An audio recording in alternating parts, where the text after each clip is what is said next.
On your main Quizalize page, click on Make a Smart Quiz with AI Help. So, as you can see, it's taking you to Let AI Help to make your quiz.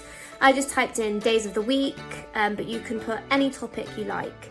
Now on the left, you can see that you do have the option to type your own questions if you want to, but on the right, you can see that the AI is generating some questions.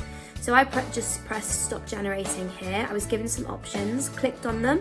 It shows you the right answer, and then if you scroll down, you can click on Make It a Smart Quiz. So that was for all of it. Now all of these now are smart quiz questions, which all have the option to have a hint and an explanation, which you can edit and change if you so wish. For now, I just clicked on a classic quiz game to see what it all looked like. Press start. So for example, I answered this wrong, it gave me a hint, and then I answered it right.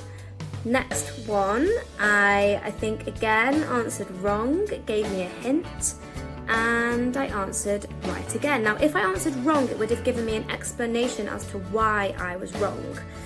Final one, I answered correctly, then it takes you through and it gives you your score. So that's a very quick overview of the smart questions.